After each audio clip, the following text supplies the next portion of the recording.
Colleen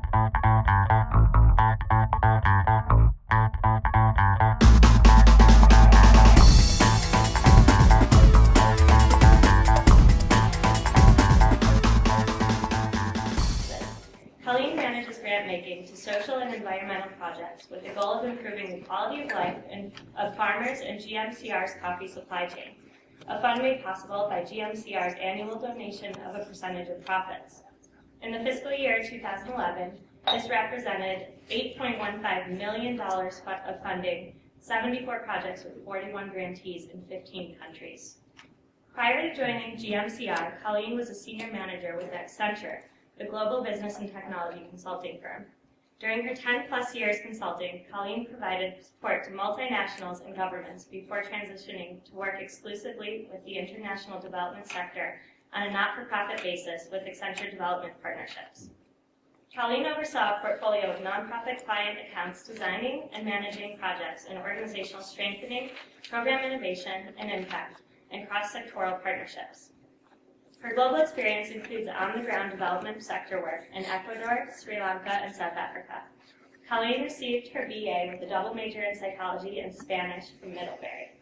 We are so lucky to have her here today to share some of her work experience with you. Thanks so much. I appreciate that. Thanks so much for having me here. It's always a pleasure to come back to Middlebury College, and you know, I think I'm especially excited to be talking to folks that are interested in social entrepreneurship.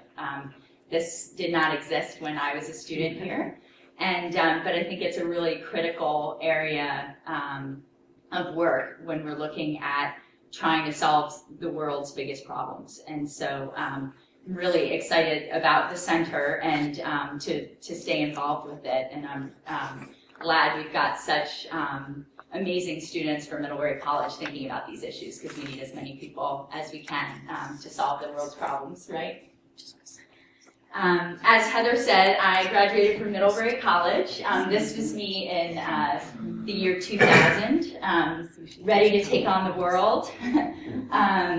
Actually, I wasn't quite as ambitious as many social entrepreneurs should be. I think I knew that I wanted to do something good with my life, but I didn't really know what that was going to be.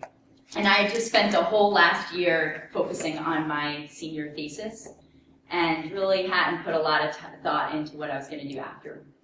And just on that day, I had a dean from Middlebury, Dean David Edelson, who used to work here, tell me that it was okay. I didn't know what I was going to do, but I was going to do good work in the world. And whether that meant that I was going to be joining the Peace Corps or becoming a clinical psychologist or going to work for, you know, a big corporation like Accenture, I was going to find a way to do good in the world. And that was an amazing moment for me when he told me that, because it gave me some flexibility to think about the different ways that you can engage in big social questions.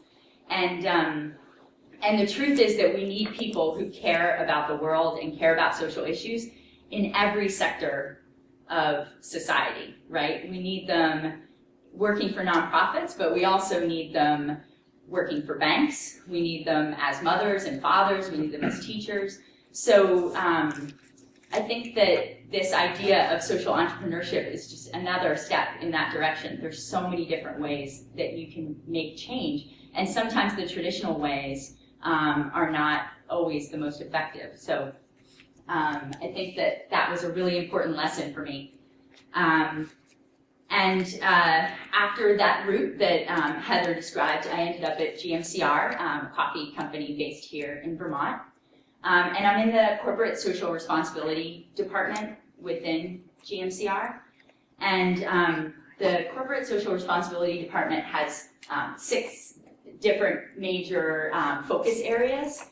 And the fund, the overall fund for CSR in fiscal year 11 was more than $15 million. But half of that goes to the supply chain communities, which is where I focus. So I'll be talking today about the work that we do in supply chain communities, which is only half of that fund. The other fund goes to other parts of our overall CSR strategy. So coming into the holiday season, I just wanted to take a moment to read a quotation from Martin Luther King's A Christmas Sermon that he gave in 1967. I'm sorry that I don't have an audio clip because his voice would be so much more powerful than mine. But if you can just imagine, and I'd just like you to think about this. It really boils down to this, that all life is interrelated. We're all caught in an inescapable network of mutuality, tied into a single garment of destiny. Whatever affects one directly affects all indirectly. We're made to live together because of the interrelated structure of reality. Did you ever stop to think that you can't leave for your job in the morning without being dependent on most of the world? You get up in the morning and go to the bathroom and reach over for the sponge, and that's handed to you by a Pacific Islander. You reach for a bar of soap, and that's given to you at the hands of a Frenchman. And then you go into the kitchen to drink your coffee in the morning, and that's poured into your cup by a South American. And maybe you want tea. That's poured into your cup by a Chinese person. Or maybe you're desirous of having cocoa for breakfast, and that's poured into your cup by a West African. And then you reach over for your toast, and that's given to you at the hands of an English-speaking farmer, not to mention the baker. And before you finish eating your breakfast in the morning, you've depended on more than half the world. This is the way our universe is structured. This is the interrelated quality. We aren't going to have peace on Earth until we recognize the basic fact of the interrelated structure of all reality. So what I want to talk about today is about that coffee farmer and the coffee cup that you have with breakfast. So a little bit about the coffee industry. There are 25 million, this is an estimate, 25 million smallholder farmers in 70 countries that depend on coffee for the main source of their income. There are 100 million people, approximately 8% of the world's population, that is somehow involved with coffee and depend on the coffee industry for all or part of their income. And coffee is the world's second largest traded commodity in the world. This is after oil. So what I'm trying to say here is we have this really big opportunity to make big change when we look at coffee. And so Green Mountain Coffee Roasters as a coffee company is in a unique position to make change in the world. Coffee production is a really interesting process. Coffee farms are located between the Tropic of Cancer and the Tropic of Capricorn at elevation. So the best coffee is found above 1,000 meters. So these tend to be communities that are somewhat marginalized because they're high on a mountain in countries that are typically in developing nation status. There are people who are living near recharge zones for watersheds because the mountains are typically where the recharge zones are located. So they're close to reserve areas a lot of times. They tend to be quite far from cities. The roads aren't great. So they're faced with a lot of challenges. They tend to be also marginalized communities, sometimes highly made up of ethnic minority groups. And so these are people who have not the same opportunities that you would have if you were living in a city environment. And that's the context of where coffee is picked. It looks kind of like a cherry when you pick it. It's from a tree and needs to be picked by hand. Specialty coffee gets picked by hand when it's ripe because it doesn't all ripen at the same time, thanks to Mother Nature. So once it's picked, then you take the cherry off of the fruit and you're left with a bean that's kind of has mucilage around it. You have to wash it and use a lot of water in that process. Then you have to lay it out on large patios and dry it, rake it every few hours so that it dries off. Then there's a parchment on it, and you need to hull that parchment off. And then it goes through a sorting process. And beans that have defects are put aside and sold to different markets than those beans that are higher quality. And then finally, there are cuppers that are the taste specialists that really make sure that that the coffee is of high quality and that they can separate and get a higher value price for the coffees that are of higher quality. So when we're thinking about the coffee value chain, it's after this step that we call it green coffee that we get it at Green Mountain Coffee Roasters. And each step in this process, the farmers are adding value to their coffee beans. So if they're selling it at this level, they're likely not getting as good of a price as if they're selling it at this level where they can put their high quality beans to one side, get one price for it, maybe the lower quality beans to another side. So I should say, so in terms of the way that we engage with coffee farmers, the very traditional coffee buyer and coffee company has no idea where their coffee comes from. It comes in the door from intermediaries and it just gets blended into a big can of coffee. A step beyond that would be to start to engage with a transparent supply chain, perhaps a fair trade or Rainforest Alliance supply chain, and then you start to get to know people at this level, and you start to understand what the issues are of the cooperative, what organizational troubles they might be having, how they can, make sure that their contracts are fulfilled each year. But what Green Mountain has done recently is to try to start to engage at this level. So really understand what the farmer is, what the problems are at the farmer level. And you can't get to that level unless you have a transparent supply chain.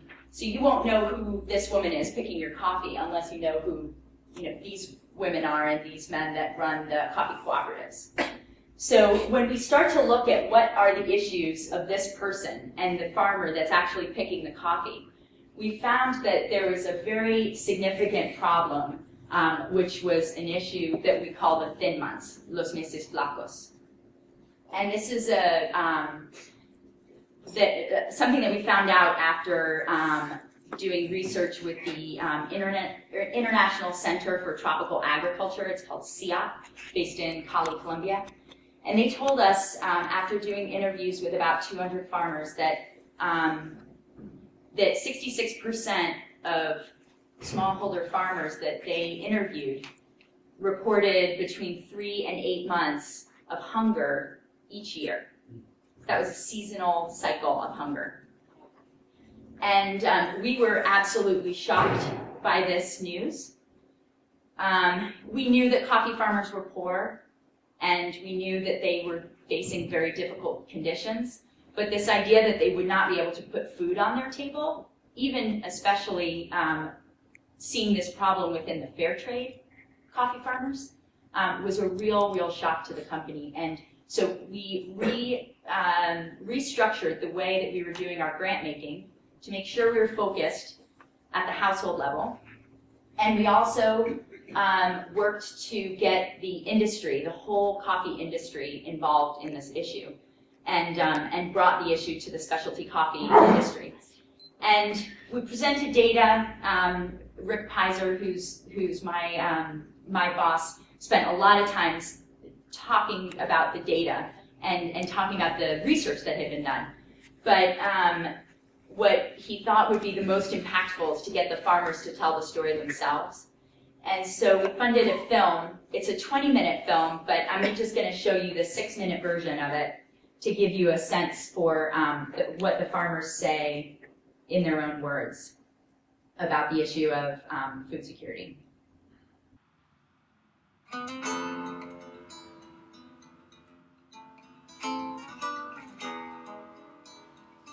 Throughout the world, over 25 million people earn their living by growing coffee. The vast majority of these farmers are paid only once a year after they have delivered their coffee. For the rest of the year, farmers and their families are often forced to stretch their money and their food supply until the next year's harvest. The result is seasonal hunger, an experience so common that from Mexico to South America, it has its own name, Los Meses Flacos, the thin months. Y los meses terribles son de 3 a 4 meses, lo que ya comienza, lo que es ya de abril para allá. Y ya terminando la fase de cosecha y corte, y ahí lo más que pasa son unos 2 meses todavía manteniendo con lo que es la cosechita de café, pero de ahí para allá son 3, 4 meses que son terribles. Uno tiene que buscar cómo va a casa. Increasingly, our global trading system has leaned toward the specialized production of commodities, which is very efficient in certain ways, but it does bring considerably higher levels of risk in certain remote areas where farmers cannot readily depend on markets, on viable markets, to secure food, because they're all growing much the same thing in a region. So the risk is elevated when you're dealing with commodities of any sort. Coffee is one of them, but all of them face the same challenge. No podemos estar tan pobres y somos los productores, somos los dueños de la materia prima.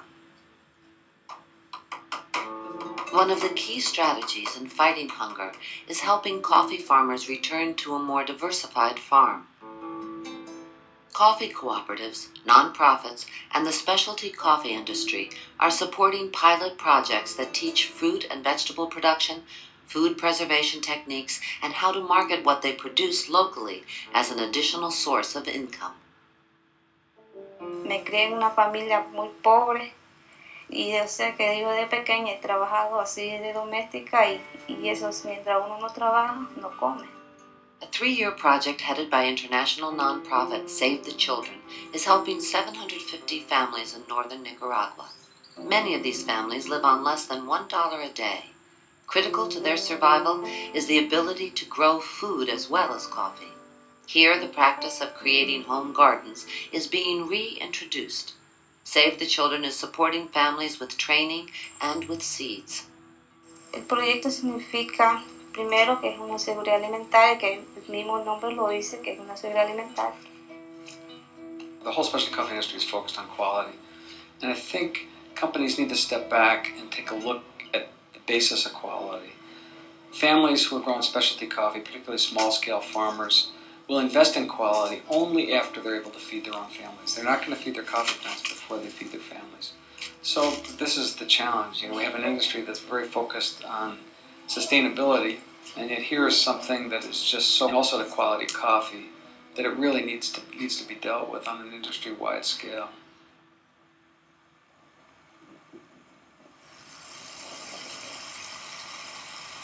The thin months arrive with the rainy season in Central America. While the landscape is lush, farmers' pockets are by now almost empty. Heavy rains and frequent landslides make it difficult for farmers to grow their own food or to get it to market. The food that is available is often beyond the farmer's reach.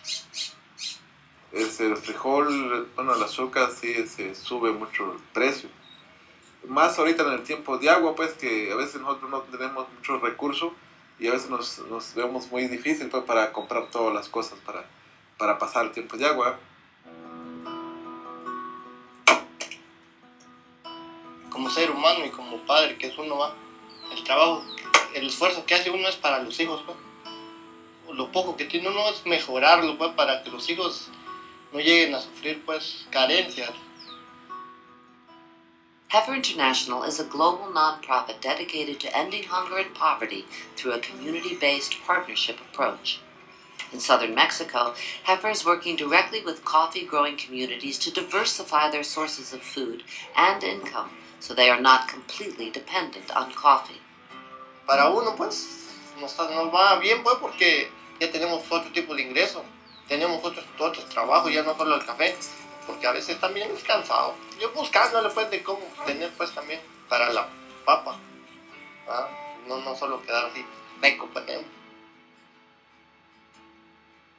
If your business partner in any business was starving, was facing periods of chronic, would you not be interested in addressing that? So once we know, once we see these hidden causes, I think it's incumbent upon us to do something about it if we're calling ourselves partners. Working with them, providing what they need, really makes a difference in the long run. It's what distinguishes real developmental impact from charity.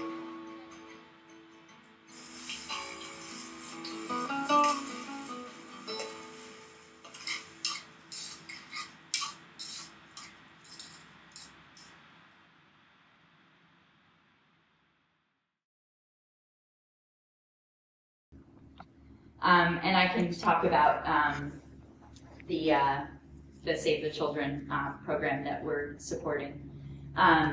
So the particular intervention there is working on household gardens and supporting farmers to start to diversify their productive land so that they're not only invested in coffee, but also able to produce food crops that can take them through those thin months.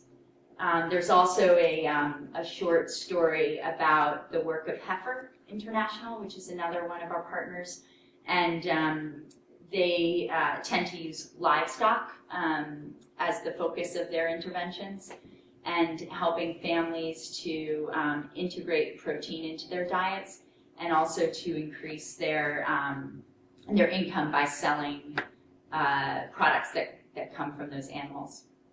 So rather than spending too much time on making sure the video works, I would just encourage you guys to go to aftertheharvest.org, where you can see the whole video, the 20-minute video, and you can hear more about the stories that are coming from those farmers.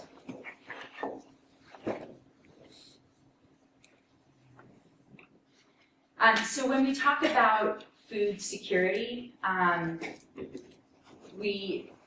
think that we talk about food security, we talk about hunger, and one thing to know, if you're not familiar with that term, that hunger is this feeling that I think we've all experienced on a temporary basis, that you sort of this painful feeling because you want food, your belly's empty, and I hope none of us, but there may be some of us who have experienced hunger on a longer term basis, where you're not getting enough food to eat, enough calories, enough food that'll fill your belly. But food security is a little bit more complicated than that, and hunger. All people that are hungry for a long period are considered to be food insecure, but just because you're food insecure doesn't necessarily mean that you're hungry. There's different types of food, security that we talk about in development. So there's availability. So talks about the supply of food, and there are some problems, for example, in places like Somalia, where there's just not food available. You can't go to a store, you can't buy it. There's no food even to be had. If you had $100 in your pocket, it's not available. Then there's the issue of access. So there may be food available, but you can't buy it because you don't have money. Or there's two different ways that you can have access. You could buy food, or you could have physical access to food, like you're actually growing your own food. And we talk about utilization, which is an issue here in the United States we know about, but also in the Coffeelands, where people may be eating food and they may be able to fill their stomach, but they're not getting the right kinds of foods. They're not having necessarily nutritious food. They're eating corn and beans every day for every meal. And there needs to be diversification of more nutrients, and you can still be malnourished. Micronutrients play a role as well. And then there's stability. So do you have access to all of these, 3 things throughout the year, or are there periods of floods or seasonal hunger, as what we've just described. So many of our interventions and the interventions of the development sector focus on, look at all of these elements and focus on different aspects because you really need to make sure that they're all there in order to solve the problem. So here's the audience participation moment. Why do we care? Why do we care as Green Mountain coffee roasters? A hungry person can still pick a coffee bean.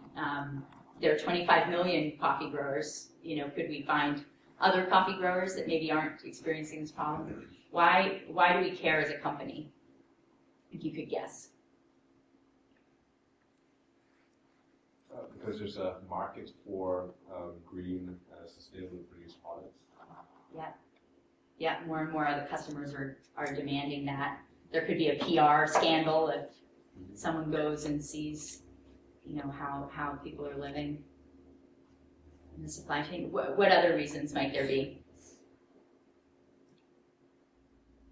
I'm looking to the students because you guys are more used to answering questions.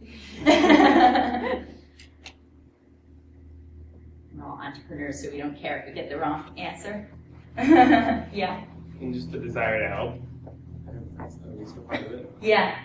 Yeah, be a good person. Like, do you want to be in a team where someone is struggling? And yeah. What about for our business? How do we convince the CEO to want to support this? I think consumers increasingly care about what they're buying. Yeah. Yeah, and you may see that in terms of investment. We talk about social investment. Maybe consumers wouldn't want to invest in our stock. Well, sort of building off what he said, it's just good for the reputation of the company. Yeah. If you show that you care about your producers and care about the environmental issues that come with the food. Right. And what if we don't care? We're cold. We don't care about reputation. Our customers don't care. Are there any business reasons that would drive it? Yeah, I'm thinking it might be because you have good lands to grow coffee. So why are you wasting it if you don't help support these people through their thin months? And if it's not sustainable for them, they might just sort of have that coffee land go to waste. And in this world, when we have more and more changes to the environment, we are not sure about whether these lands can still stay fertile over time. Yeah, so that gets at a big issue, which is the sustainability of our supply chain. So, if those coffee farmers are, hungry, are their kids going to want to be coffee farmers, or are they just going to pick up and maybe go to the town where they could get a better job, make more money, be able to feed themselves every day? So who's going to pick the next generation of coffee if this lifestyle is so difficult, if you can't live a high quality life?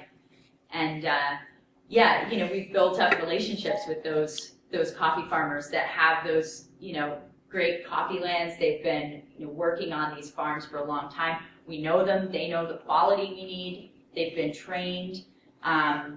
They're willing to sell to us.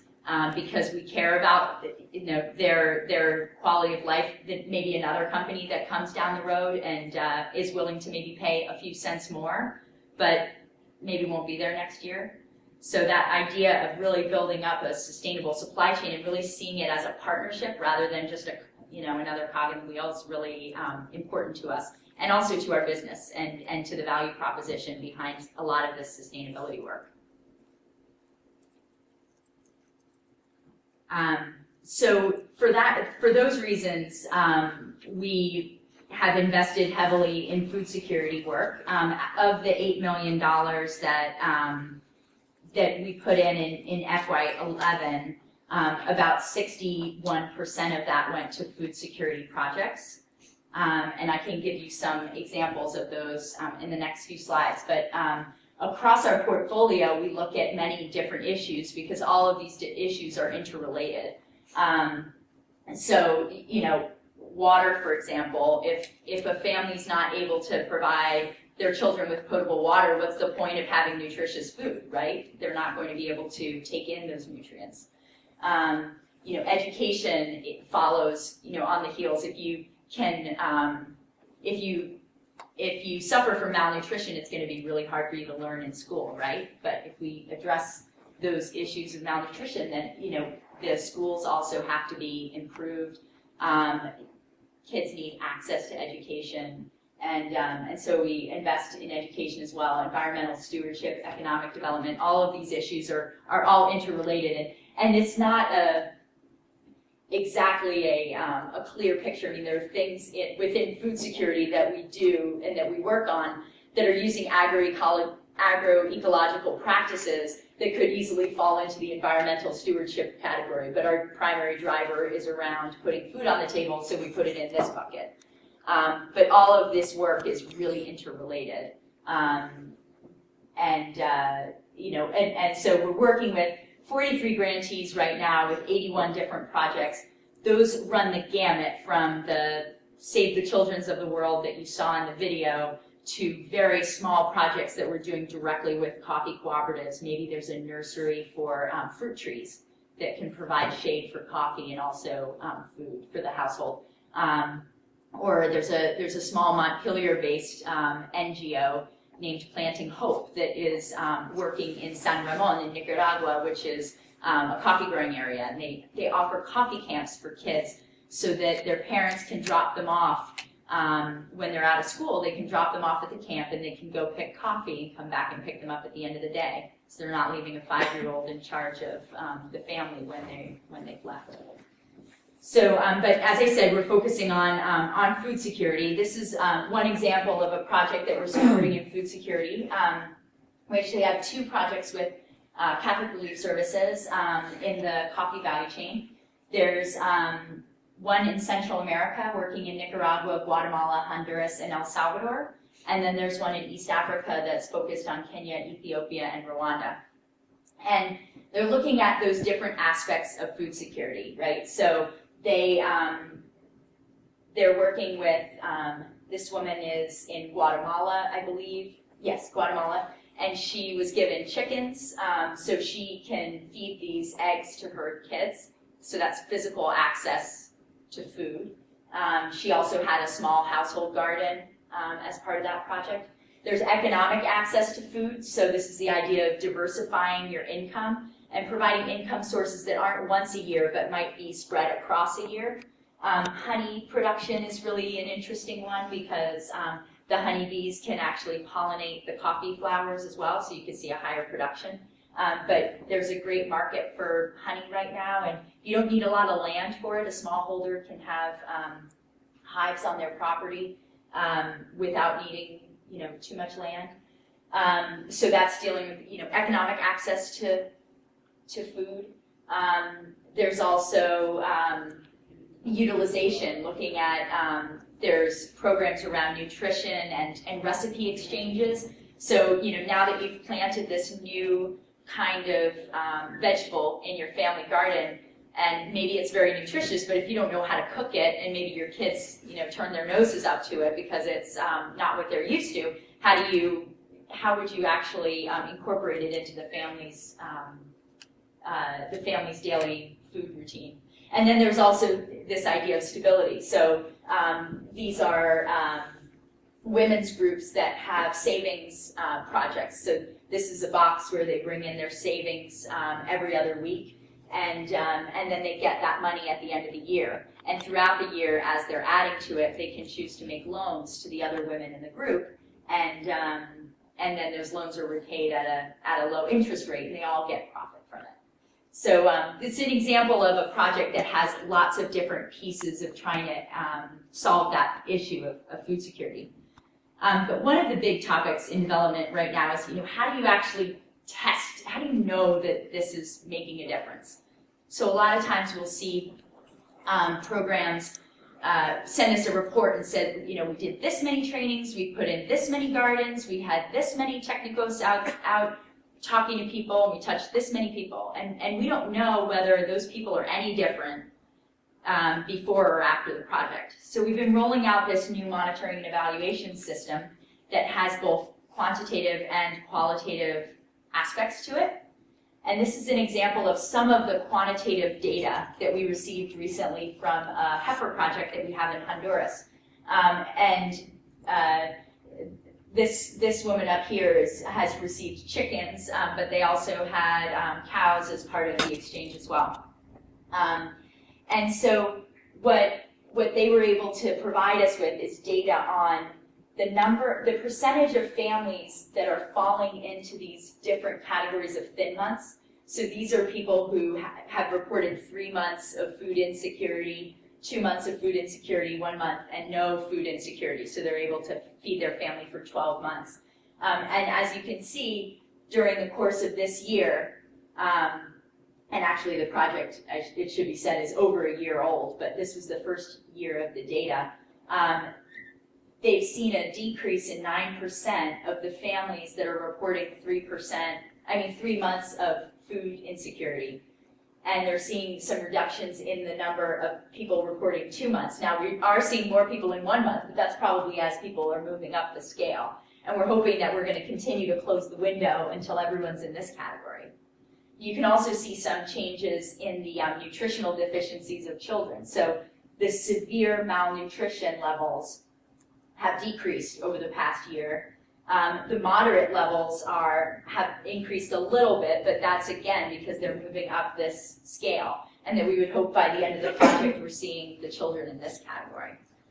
So this doesn't always, these are some really great results. There are probably many, many things that are at play in this community, but we need to take data where we can and corroborate it and see where we might be making an impact. And this is really powerful data. Colleen, so you have to not do it as red, because they have to go somewhere, those people, right? Yeah. So a casual view of this says, well, sometimes it's good and sometimes it's bad, but it's just as you're saying, they're cascading down. Yeah. So the chart doesn't help you. You see what I mean? Yeah, I do. It's not a negative outcome. Yeah, I wonder how you pictorially could represent well, that. There's many, but it's a good question. The graph would be one way, but the distribution is moving in that direction. Looking at the whole distribution. Yeah. So that might be the way to do it, show a bar chart or something. Yeah. But what you're doing is fabulous, obviously. Yeah, and it's we're trying to get our grantees all into a data set that we've selected different indicators that we've called out as being the most important indicators for each of the objectives that we have. And those indicators were decided by the grantees themselves. So we brought them together in a group, and we had 2 sessions over the course of 2 years to talk about what does it mean improving food security, and how, what would that look like if you had to have a quantitative indicator? And they helped us pick out all of these indicators. And so, we're in the process of trying to get everyone on board to actually report on this data. But it's been, it's beautiful when you can see it, because you can actually talk about impact, which is hard to do for social programs. Another thing that we always ask of all of our projects is to provide us with something we call the most significant change stories. And we ask for 3 stories each year that are in the words of one of the beneficiaries, them explaining an answer to a very broad question, which is, what is the most significant change that's come into your life since this project started? And this is an example of a story that came from a Save the Children project that we've been supporting in Indonesia by Asnaini in Bendungan Maria. I actually had the opportunity to visit this woman, and she is saying, now we plant spinach, which only takes a month to harvest, and we can earn around 300 to 450,000 rupiah per month. Through the home gardening program, I can provide my children more easily with healthy, nutritious food, and also have a more consistent additional income, which I can use to buy my children's school uniforms and supplies. So it's both things. Like, if we just had the numbers, then we wouldn't really understand what that change means to the family, that a child is moving from severe malnutrition to moderate malnutrition. But coupled with this qualitative information, we're getting a much richer story about what's happening in these projects. So of all the projects that we're supporting right now in food security, since we started addressing this issue, or trying to address this issue in the Coffeelands, we've invested over $17 million and touched 58,248 families with these programs. But again, like that's not us alone. We're working always in a multi-stakeholder alliance with the coffee cooperatives themselves, NGOs, community-based organizations. I gave you 3 examples of very large international NGOs that we're working with, but we're also working with a lot of small organizations that are locally based and grassroots oriented. Farmer associations, co-funders like USAID, research and academia. UVM has a great partnership with us right now, looking at, we partner quite a bit with the agroecology group there, and the industry, so the specialty coffee industry, and what can we do all together.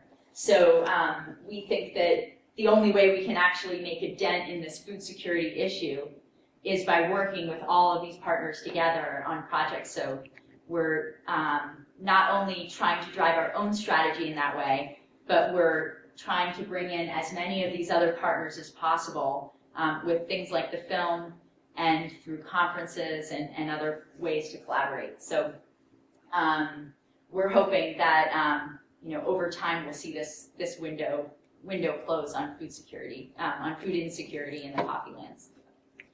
That's where we are now. So that is that's all I have, and just wanted to see if you guys had any questions or comments on what you saw or what we're doing. Yeah. So you mentioned interconnectivity at the very beginning of the talk, and one of the things I'm sitting here wondering about is what's happening around these projects. So I didn't hear anything about federal governments and their involvement and their attitudes. Yeah. You mentioned that these are often marginalized groups. I know that often when somebody comes in from the outside and helps that group, it can create a lot of tension with neighboring groups who are used to being above that group. How about all of those issues? Yeah.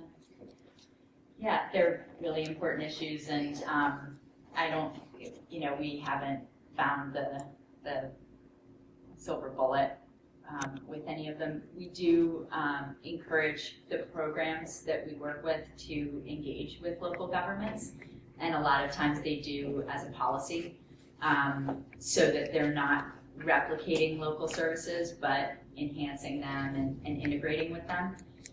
The Save the Children project in Indonesia is a really good example of that. They've been working with the local child health centers that are called like Posyanhus, I think, and working with the midwives and the health workers in those stations to make sure that they're equipped with the right materials.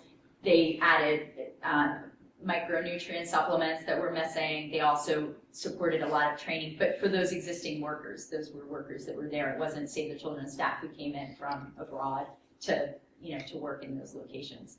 And they've also developed a very strong relationship with the Ministry of Agriculture, who's very interested in supporting the coffee industry, and especially around rehabilitation and pruning of coffee, because in Indonesia there was a lot of support for coffee after the tsunami, and so we're entering into a stage in the life of a coffee plant when their productivity is about to level off and potentially decline. So there are a lot of government agencies that are interested in understanding how they can make sure that rehabilitation is taking place.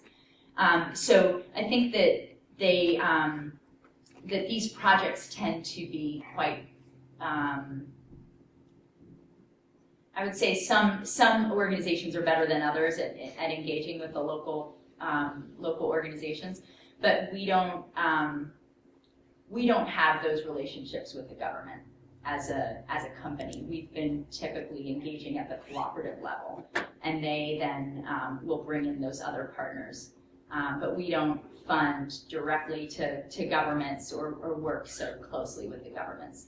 But but believe strongly that we shouldn't be creating parallel structures. So we're always looking for that in the proposal and how those local structures are involved in the project, whether it's government, or a government organization, or if that's missing in a community. Often the cooperative could play the role of doing that. And the second part of your question was. Well, so sometimes when you help with marginalized groups, yes, it creates social tension. Yeah, and so when we have a policy that we're supporting coffee farmers that are in our supply chain. So, for example, we would work in Peru in the coffee growing region, but we wouldn't really work in Lima. But within the coffee growing area, our projects are not only targeting the coffee farmer, but everyone in that community. So it would be true that those communities are targeted versus others that may exist in the department, but it's not that there's one person who's getting support and then their neighbor isn't.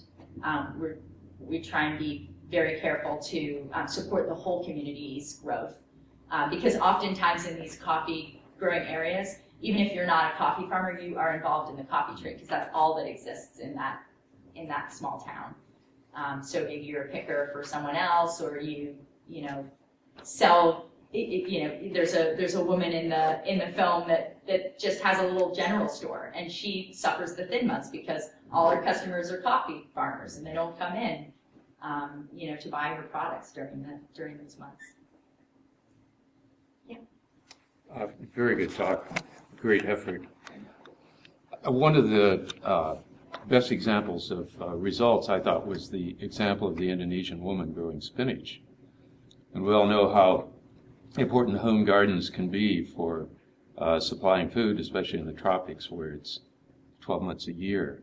But I'm just curious if you know how you go about incentivizing or motivating people to make this change where the tradition of growing food has been lost for the monoculture of growing a cash crop.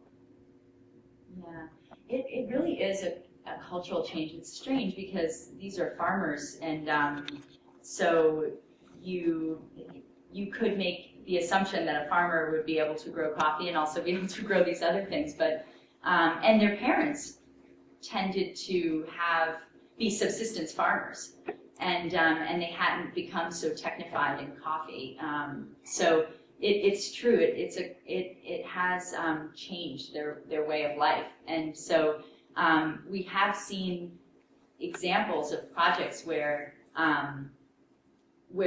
there might be coffee gardens that had started during the project while they were getting seeds, and then a year later, when those seeds weren't available, the sort of garden gets forgotten about, and they kind of revert back to the old way. And so making sure that the family is also getting training around nutrition and seeing the impact of the nutritional changes on their children, and also getting some income from it has also, we've seen it been important, and especially to engage the men in the activity as well, so that you can grow the spinach for your family but also get a little bit of money from it as well. That's been a really important additional incentive for some of that work.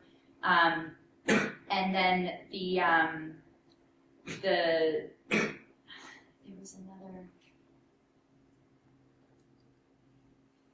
there was another question. There was another point I was going to make, but I've forgotten what it is. I'm sorry, but yeah, I mean, I think that coupling it with nutritional training is really important. And also if you can incentivize with money, I think it's with additional income, it's also important. One other thing that's worked is, ironically, school gardens. So the grandparents may know about diversified gardening, and the parents have lost it, and then if you put it into the elementary school curriculum, and the third graders are growing lettuce and tomatoes and so on, and having it as part of a school food program, and then you encourage them to take it home, and encourage their parents to do it. You can kind of come in through the kids. And there's been a lot of data on it, so this is not just a kind of a impression. I mean, it works 90% of the time if you do it right.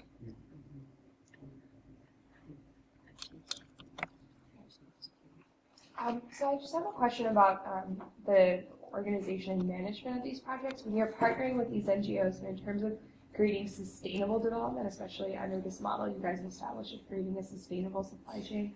So take, for example, the Save the Children project or the Heifer project.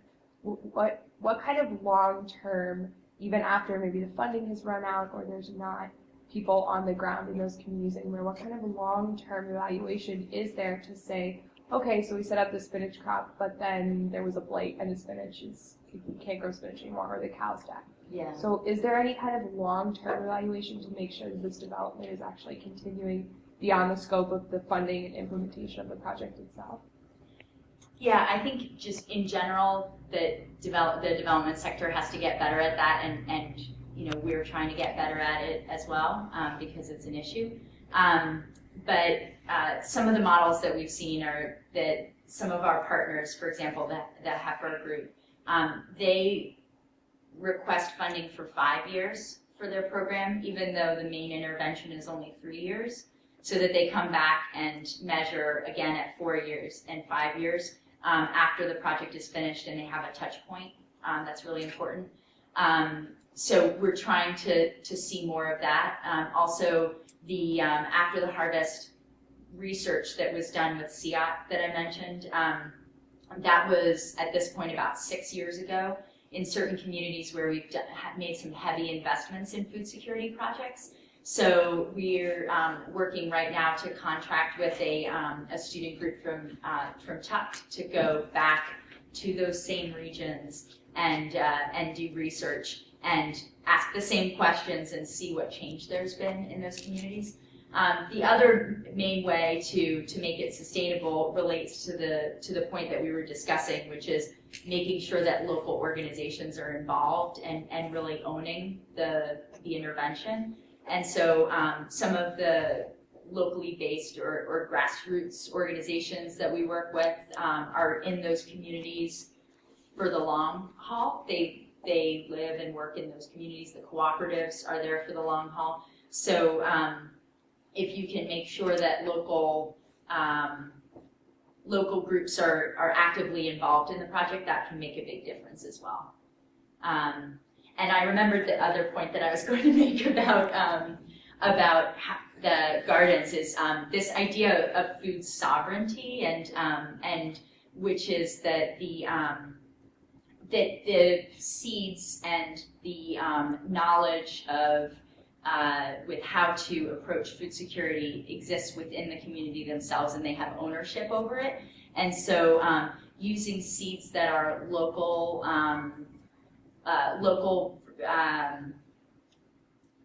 varietals, I was trying to think of the word, rather than hybrids that would need to be bought each year, using traditional foods and sort of sometimes in communities there's these forgotten crops that their grandparents used to eat, but you know, there's not a tradition of eating them anymore. If you can incorporate some of those traditional food crops that grow very naturally in the environment, that's another way to ensure the sustainability of these kinds of gardens. Thank you. You have a question?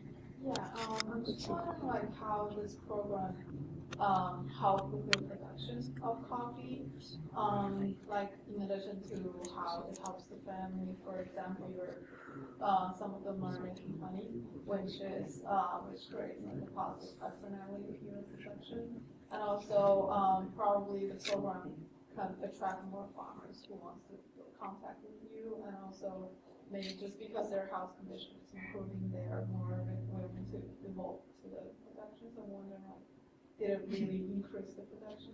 You've answered the question very well yourself, because those are all really great points for why we would see a business impact and improved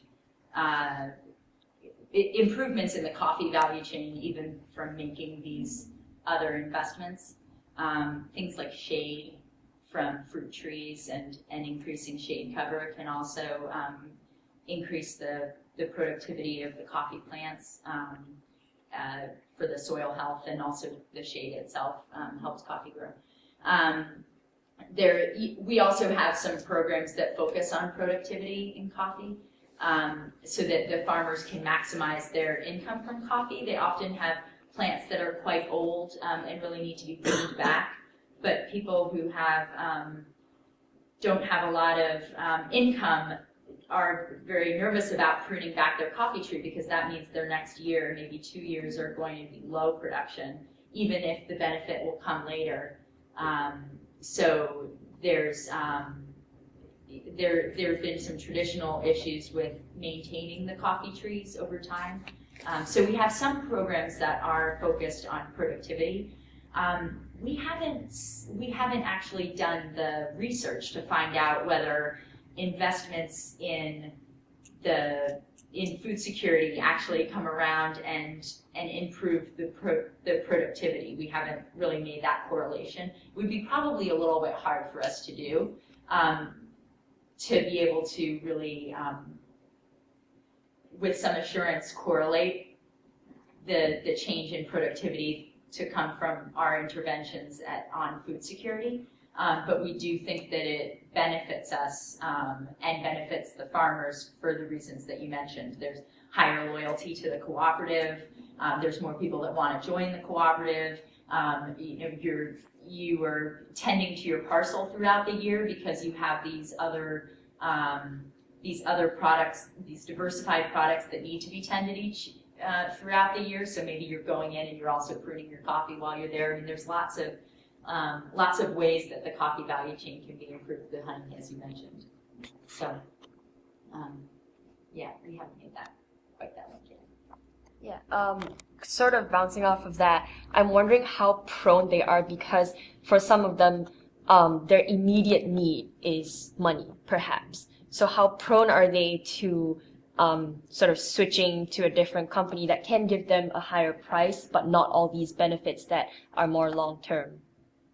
Yeah, it's a problem because you need money in your pocket. So they don't, smallholder farmers don't sell to us. So they sell to their cooperative, and then their cooperative sells to an importer that we work with. And so they wouldn't typically, so there's not an absolute direct connection to Green Mountain when they're selling, but they could decide if they want to sell to their cooperative or they want to sell to an intermediary, we often call it coyote, which would be someone who could pass through their village. Remember, these might be people who are miles down a dirt path from the place where they need to drop their coffee, and these bags are heavy, and if they don't have an animal, a beast of burden to help them, or they don't have a truck, they're carrying it on their back, over these very, very difficult conditions to get their coffee to the cooperative. So, and then the cooperative might not pay them that day, but might pay them once the contract is fulfilled. So there's a lot of, when you are, as you mentioned, like when you're a person who's living from hand to mouth, and you can get money in your pocket, even if it's less than what you will get if you drop it off at the cooperative, it can be hard to say no to that. And so the cooperative goes through pains to increase the loyalty of their members so that they can fulfill contracts to organizations like ours.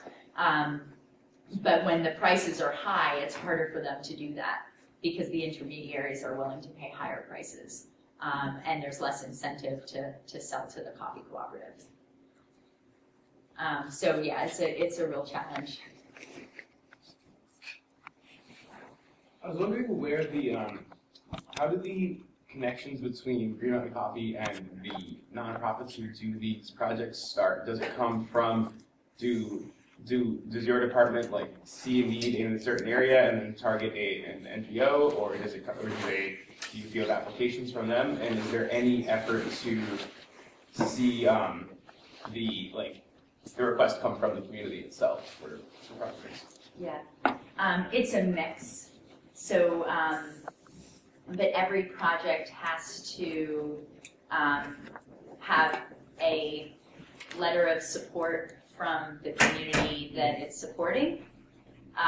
So if it's a coffee cooperative that is the beneficiary of a heifer project, then when heifer applies for funding from us, they also need to send us a letter from that coffee cooperative saying, yes, we're signing up for this, we want to do this, this is the counterpart funding that we're putting forward in order to make this happen. Coffee cooperatives do have some funding because they there's a social premium built into the fair trade system.